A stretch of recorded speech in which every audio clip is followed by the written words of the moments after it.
কালাম পাকে ইরশাদ হয়েছে, কেউ যদি ইসলাম ছাড়া অন্য কোনো দিন বা জীবন বিধান গ্রহণ করতে চায় তা কখনো গৃহীত হবে না। সূরা আলে ইমরান ৮৫ নম্বর আয়াত। হাদিস শরীফে নিম্নলিখিতভাবে ইসলামের সংজ্ঞা ও পরিচয় দেওয়া হয়েছে।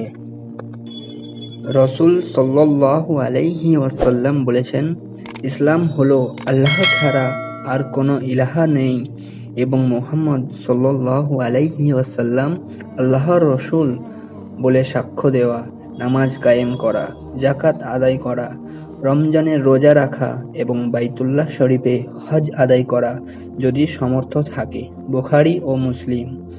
ইসলাম মূলত সকল নবী রসুলের প্রচারিত দিন।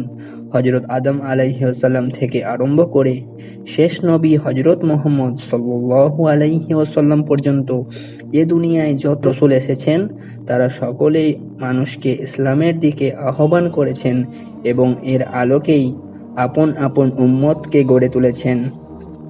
হযরত ইব্রাহিম আলাইহিস সালাম সর্বপ্রথম নিজ ধর্মের নাম ইসলাম এবং তার উম্মতকে উম্মাতে মুসলিমা বলে অভিহিত করেছেন।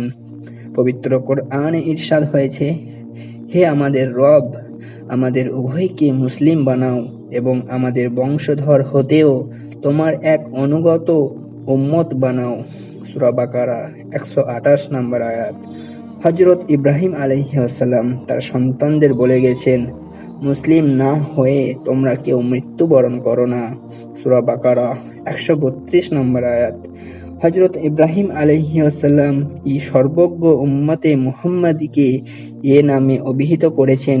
পবিত্র কোরআনে ইরশাদ হয়েছে, এটা তোমাদের পিতা ইব্রাহিমের জাতি, তিনি পূর্বে তোমাদের নামকরণ করেছেন মুসলিম এবং এ কিতাবেও।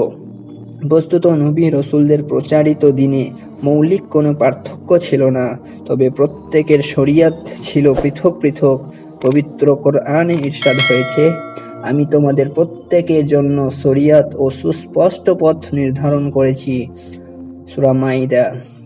হযরত আদম আলাইহিস সালাম থেকে শুরু করে নবী রসুলদের যে ধারাবাহিকতা আরম্ভ হয়েছিল তার সফল পরিসমাপ্তি ঘটেছে হযরত মুহাম্মদ সাল্লাল্লাহু আলাইহি ওয়াসাল্লামের মাধ্যমে।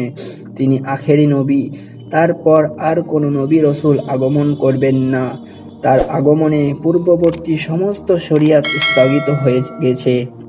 তাই এখন ইসলাম বলতে হযরত মুহাম্মদ সাল্লাল্লাহু আলাইহি ওয়াসাল্লাম কর্তৃক প্রচারিত শরিয়াতকে এবং মুসলিম বলতে উম্মাতে মুহাম্মাদীকেই বোঝাবে। হচ্ছে নিম্নরূপ: আল্লাহ পাকের পক্ষ থেকে নবী করিম সাল্লাল্লাহু আলাইহি ওয়াসাল্লাম যে জীবন বিধান নিয়ে এসেছেন তা মনে প্রাণে বিশ্বাস করাকে ইসলাম বলা হয়।